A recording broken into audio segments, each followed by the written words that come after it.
Hey, what's up guys? Welcome back once again। आज की कहानी की शुरुआत होती है एमा नाम की बूढ़ी औरत को दिखाते हुए, जो बर्फीले जंगल के बीच अपने पति द्वारा बनाए गए घर में रहती है। एमा की जिंदगी उसी दिन खत्म हो गई थी जिस दिन उसके पति ने उसका साथ छोड़ दिया था। उन बीते लम्हों को याद करके आज वो बेहद भावुक है, क्योंकि आज उसे गुजरे हुए पूरे 1 साल बीत चुके हैं और अभी तक उसने उसकी एशेस को संभाल कर रखा है। लेकिन आज उसने फैसला कर लिया कि वो उसे उसकी पसंदीदा जगह पर बहा देगी। वो असल में एक लेक के पास जा रही है जहां दशकों पहले उनकी मुलाकात हुई थी। हालांकि मौसम खराब होने के कारण अभी वो जम चुकी है, लेकिन फिर भी एमा निकल पड़ी है खुद की सेमी ट्रक को लेकर, ताकि आज अपने पति की आखिरी यादों को खुद से दूर कर सके। ट्रक चलाने से पहले उसने अपनी और उसकी तस्वीर को खुद के सामने रख लिया, फिर चल पड़ी। बीच बीच में न्यूज रेडियो में सभी को लगातार इत्तिला किया जा रहा है, मौसम आने वाले दिनों में खराब होने वाला है और इसीलिए अगर किसी को कोई काम ना हो तो वो बिना वजह घर से बाहर ना निकले, वरना उनके लिए मुसीबत हो सकती है। ठंड का प्रभाव आगे चलने पर एमा की कार पर भी पड़ने लगा, जो चीज हमें उसकी विंडशील्ड पर पड़ रही बर्फ से पता चल रहा था। धीरे धीरे करके वो आगे बढ़ती गई, लेकिन अब उसे परेशानी होने लगी है सड़क को देखने, और इसीलिए उसने एक जगह खुद की ट्रक को रोका और आसपास नजर मारने लगी। अब कहाँ जाना है? तब वो साथ लाए मैप को खोलती है, लेकिन उसमें चीजें बहुत ही ज्यादा कॉम्प्लिकेटेड थी। वो खुद बाहर आई और देखने लगी कि किस मोड़ पर जाना चाहिए उसे। बर्फ की चादर ने चारों तरफ पूरा कब्जा किया है, इसीलिए उसे कुछ भी समझ नहीं आ रहा है। इतने में एक आवाज ने अपनी ओर उसका ध्यान खींचा। एमा उसके पीछे पीछे चलती चली गई, जहां जाकर उसे एक पुराना लकड़ी का कॉटेज दिखा। बाहर एक बूढ़ा शख्स कुछ लकड़ियां काट रहा था। ट्रक से वो जैसे ही बाहर उतरी, पहली नजर उसकी जमीन पर गिरे खून पर गई, जिसे देखकर वो कुछ अजीब सा लगा उसे। एक बारी तो उसका मन भी किया कि अपने कदम पीछे ले ले, लेकिन अब रास्ता पूछना था तो बात तो करनी पड़ेगी। उस बूढ़े शख्स ने जब एमा को अचानक से देखा तो वो खुद भी डर गया, जिसके लिए एमा ने उसे माफी मांगी। फिर वो उसे झील तक जाने का रास्ता पूछती है। वो बताता है कि इस पहाड़ के वो पीछे है। एमा से रहा नहीं गया, उसने पूछ लिया क्या वो ठीक है। उस शख्स ने धीमी आवाज में कहा कि हाँ, पर एमा की नजरें उसी खून पर थी, जो देखकर शख्स ने जवाब दिया, ये बस हिरन का खून है। एमा वहां से वापस आ गई और ट्रक लेकर पहुंच गई उसी झील के पास, जहां उसे अपने पति की आखिरी निशानी को खुद से दूर करना था। पर यह पल उसके लिए बहुत ही भावुक होता है कि इस दौर में वो इसी झील के ऊपर अपने पति के साथ फिशिंग के लिए आया करती थी। उन्हीं चमकते हुए पलों को याद करते हुए उसने अपने बैग से उस राख को बाहर निकाला। तभी अचानक से उसे कहीं से गोली चलने की आवाज आई, जो सुनकर वो फौरन भागते हुए गई और अपनी ट्रक के पीछे छुप गई। इस दौरान उसकी नजर गई जंगल में, जहाँ एक लड़की बेबसी की हाल में भाग रही है, मानो कोई उसका पीछा कर रहा है। एमा को काफी अजीब लगा और अचानक उसी पल उसके पीछे वही बूढ़ा शख्स आ गया, जो उसे बंदूक दिखाते हुए कहता है, अगर अब इससे आगे तुम भागी तो मैं तुम्हें शूट कर दूंगा। वो लड़की डर के मारे उसके साथ वहीं घर चली गई। आपकी तरह ही एमा के मन में भी कई सवाल पनपने लगे हैं, जैसे कि कौन है ये लड़की, क्या चाहता है ये शख्स, आखिर क्यों वो उसे इतना तड़पा रहा है, इसका मकसद क्या है। इतने सारे सवालों के घेरे में उलझी हुई एमा परेशान हो जाती है। उसे ख्याल आया क्यों ना वो पुलिस को कॉल करके सब कुछ बता दे, पर इस बर्फीली जगह पर सिग्नल आना भी तो नामुमकिन है। इसीलिए उसने अपना सामान वगैरह लपेटा और निकलने का सोचा। परंतु जब वो झील के बाहर आ रही थी, तभी उसकी ट्रक एक गड्ढे जैसी चीज में अटक जाती है।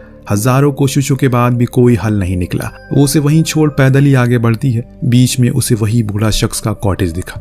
उसके मन में ख्याल आया क्यों ना वो जाकर चेक करे कि असल में चल क्या रहा है। तभी उसकी नजर उस बूढ़े आदमी पर गई, जो कार लेकर कहीं जा रहा था, और यही सही मौका था पता लगाने का। इसीलिए वो धीरे से गेट के पास गई, लेकिन वो लॉक था। तभी उसकी नजर बेसमेंट में बनी एक खिड़की पर गई, जिसमें झांकने पर उसने देखा कि अंदर वही लड़की बंद है, जिसे उसने अभी थोड़ी देर पहले झील पर देखा था। एमा ने उससे बात करने की कोशिश की, पर मुंह पर टेप होने की वजह से वो कुछ बोल नहीं पा रही है। उसे समझ नहीं आ रहा है कि इस लड़की का क्या कसूर है, क्योंकि इसे यहाँ पर बंद किया गया है। ना ही अंदर बंद लड़की को पता था कि इस अजीब से सुनसान जगह पर यह बूढ़ी औरत कैसे पहुंच गई उसकी मदद करने के लिए। दोनों ही अपनी कश्मकश में डूबे हैं। तभी वहां पर 2 गाड़ियां आकर रुकी। एक में बूढ़ा शख्स की पत्नी भी थी, जिसके हाथों में बंदूक था। शायद कुछ गड़बड़ होने वाली है, इसीलिए एमा ने ग्लास पर लिखा कि वो वापस जरूर आएगी। अभी फिलहाल उसे जाना पड़ेगा। अंदर उन दोनों पति पत्नी की बातों से हमें पता चलता है इसमें उन दोनों का बराबरी का हाथ है। आज वो अपने शिकार को खत्म करने वाले हैं, यानी कि उस लड़की को। इतने में उस शख्स की पत्नी के नाक से खून आना शुरू हो जाता है। इसी के दरमियान उसकी नजर एक ग्लव्स पर पड़ी, जो देख वो समझ गई कि जरूर यहाँ कोई और भी आया था और हो सकता है कि उसे सब कुछ पता चल गया हो।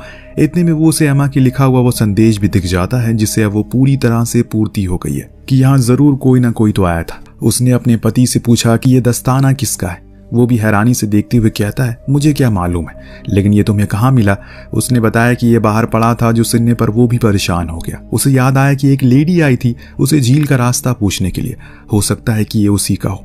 ये सुनने पर उसकी पत्नी आना गुस्से से लाल हो जाती है, क्योंकि अगर उसने जाकर किसी को भी बता दिया यहाँ पर क्या हो रहा है तो सब कुछ खत्म हो जाएगा। उन्हें जिंदगी भर की जेल हो सकती है। इसीलिए वो बंदूक लेकर बाहर चली गई और जबरदस्ती रेनॉल्ड को भी अपने साथ लेकर गई। इधर एमा ने बड़ी ही चालाकी से अपने पति द्वारा बनाए गए एक शेड को तैयार किया, जो उसने किसी भी दिक्कत समय इस्तेमाल करने के लिए बनाया था। लेकिन आज एमा ने उसे एक चारे की तरह इस्तेमाल करने का सोचा। दोनों ने उसे देखा, पर आगे सिर्फ रेनॉल्ड गया। लेकिन तभी उसका पैर वहां पर बर्फ पर पड़ा, जिसे एमा ने जानबूझकर नरम कर दिया था, ताकि जैसे ही वो उस पर अपने कदम रखे वो टूट जाए। और हुआ भी ऐसा ही। वो चिल्लाते हुए ठंडे पानी में गिर गया। एना फौरन आगे आई और उसे निकालने में लग गई। इधर इस चीज का फायदा उठाकर एमा इनके घर में घुस जाती है और बेसमेंट में जाने के लिए रास्ता ढूंढने लगती है, जो उसे मिल भी गया, लेकिन उसमें ताला लगा था। तो अभी वक्त ना जाया करते हुए उसने उसे तोड़ने का फैसला किया, जो कुछ कोशिशों के बाद भी टूट भी जाता है। नीचे गई तो वहां उस बेसमेंट की हालत को देखकर उसकी रूह कांप जाती है। वहीं पर वो लड़की भी थी, पर उसके हाथ पर उन लोगों ने जंजीरों से बांध रखे थे, जिसे अभी इतनी जल्दी तो खोल पाना नामुमकिन है। इसीलिए उसने कहा कि वो घबराए ना, जल्दी ही वो फिर वापस लौटेगी। इस बारी वो खाली हाथ नहीं आएगी, बल्कि उसने अपने दिमाग का प्रयोग किया। बेसिन में लगे नल को खोल दिया, जिससे वो पूरे घर में धीरे धीरे करके पानी भरने लगा। जो इस ठंड में गर्म करने के लिए इनके पास लकड़ियां थी, उन्हें भी उसने भिगा दिया। बाहर आ गई, लेकिन न जाने कैसे एना ने उसे देख लिया। वो उस पर शूट करने लगी, एक गोली जो किस्मत से सिर्फ उसके हाथ में ही लगी थी। इसीलिए वो जैसे तैसे खुद को बचाते हुए वहां से भागकर अपनी ट्रक के पास आ गई। लेकिन इस तरफ जब ये पति पत्नी घर में घुसे तो इन्होंने जब घर की हालत को देखा तो इनके तो होश उड़ गए। पूरा घर पानी से भर चुका है। रिवॉल्ट, जो कि अभी भी ठंडे पानी में गिर गया, उसे तुरंत ही गर्म आग की जरूरत थी, वरना वो ठंड से मर जाएगा। पर आग तो जल ही नहीं सकती, क्योंकि लकड़ियां इन्होंने रखी थी वो पूरी भीग चुकी है। तो अब बस दो ही ऑप्शन है, या तो ये बाहर से सूखी लकड़ियां ढूंढ कर लानी पड़ेगी, या फिर इन्हें इंतजार करना होगा। परंतु रिवॉल्ट के पास ज्यादा समय नहीं है। एमा जाकर अपनी ट्रक के पास खुद के इलाज करना शुरू करती है, लेकिन तभी उसकी नजर पड़ी अपने हाथों पर। उसकी शादी की रिंग कहीं गुम हो चुकी है, और इस आनन फनन में वो भागती उस गड्ढे के पास वहां पर गई। उसे वो नहीं मिली, जिसे वो मायूस होकर अपने उस सुनहरे पल को याद करने लगी, जब उसे पति ने पहली बार उसे वो रिंग देकर शादी के लिए प्रपोज किया था। उस दिन को वो कभी भी भूल नहीं पाएगी। तभी उसने देखा कि वो भूला शख्स अपनी बंदूक वहीं छोड़ गया, जिसे उठाकर वो प्रण लेती है, चाहे कुछ भी हो जाए वो उस लड़की को बचा कर रहेगी, फिर चाहे खुद की कुर्बानी ही क्यों न देनी पड़े उसे। दूसरी तरफ एना अपनी पति को लेकर कार में आ गई, ताकि हीटर उसे गर्म कर सके। पर रिवॉल्ट का कहना था कि वो और नहीं चल सकता, उसके शरीर में अब सारी चीजें ठंडी पड़ चुकी है।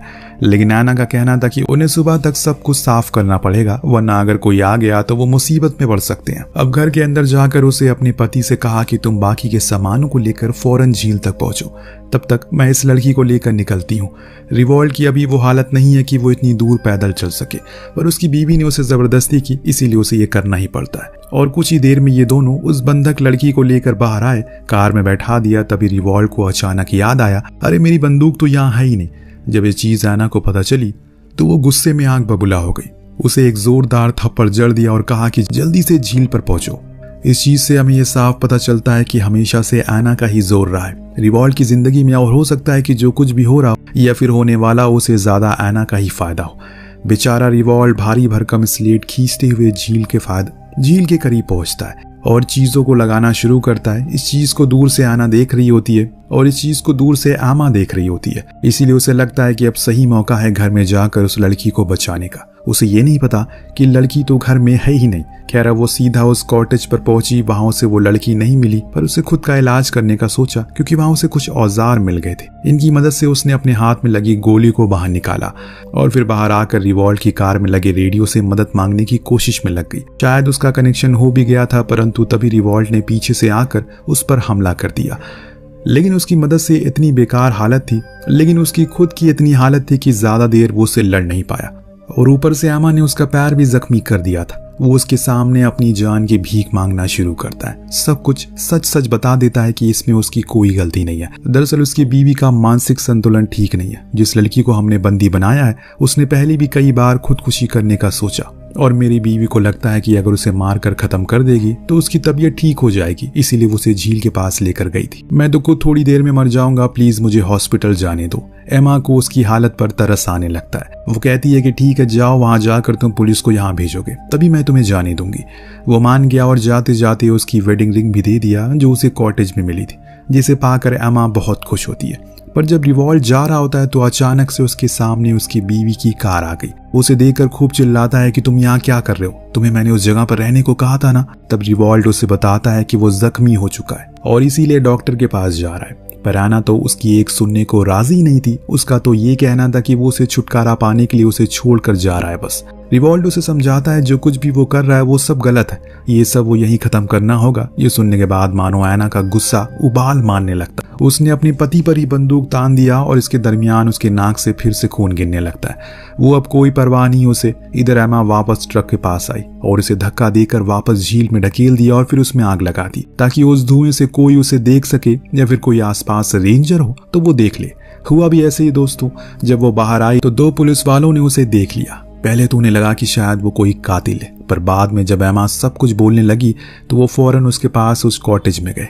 बाहर खड़ी आना की कार उसे दिख गई तो ये दोनों पुलिस वाले उतरकर उनके करीब जाने लगते। उसने दोनों को शूट करके खत्म कर दिया और फिर एमा पर भी गोलियां चलाने लगी, पर वो तो सही समय पर ट्रक के पीछे आ गई। इस बीच उसने देखा उसने अपने पति को मार डाला है, यानी कि रिवॉल्ट अब इस दुनिया में नहीं रहा, लेकिन उसकी पत्नी तो शायद किसी को जिंदा नहीं छोड़ने वाली। सही मौका देखकर एमा ने उसके पैर में शूट कर दिया, जिससे अब वो घायल हो चुकी है। इसीलिए उसके पास अब समय नहीं है वो कुछ कर सके, उस लड़की को बचा सके। लेकिन तभी वो दोबारा खड़ी हो गई और गोलियां चलाने लगी, जिससे बचने के लिए आमा एक पल्ले के नीचे छुप जाती है। तो आना ने उसे पल्ले को ही गिरा दिया और शूट करके, जिससे अब वो बेहोश हो जाती है। उसी बेहोशी में उसने उस दिन को याद किया जब वो अपने पति के लिए नाश्ता बना रही थी।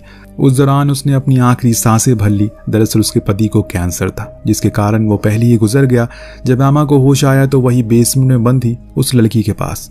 होश आने पर उसने सबसे पहले तो उसे आजाद किया और फिर उसका नाम पूछा, जो था मिया। देन वो बेसमेंट के पीछे वाले गेट से बाहर निकलने की कोशिश में लग गई, परंतु बाहर आना खड़ी थी जो उसे वापस अंदर भेज देती है। दोनों ही परेशान थे कि अब उनके साथ क्या होगा, क्योंकि अगर इस औरत को उन्हें बस मारना ही होता तो वो कब का मार चुके होते। लेकिन उसने ऐसा नहीं किया क्योंकि उसके इरादे कुछ और ही है। अगले दिन हमने देखा एना इन दोनों को लेकर उसी झील के पास गई जहां उसने एक टेंट लगाया हुआ था, जिसके अंदर जाने पर इन्होंने देखा वहां पर लिवर ट्रांसप्लांट करने के उपकरण रखे हैं, जो देख दोनों ही समझ गए कि क्या होने वाला है। इसीलिए आमा ने कहा कि तुम मेरा लिवर ले सकती हो, पर उसका कहना था उसका शरीर अब बेजान हो चुका है, उसे एक जवान लीवर चाहिए क्योंकि उसे अमर होना था। उसने जबरदस्ती एमा से कहा कि मियाँ को लेटाओ और हाथ पैर बांधो। उसने ऐसा ही किया, लेकिन जानबूझकर थोड़ा हल्का बांधा।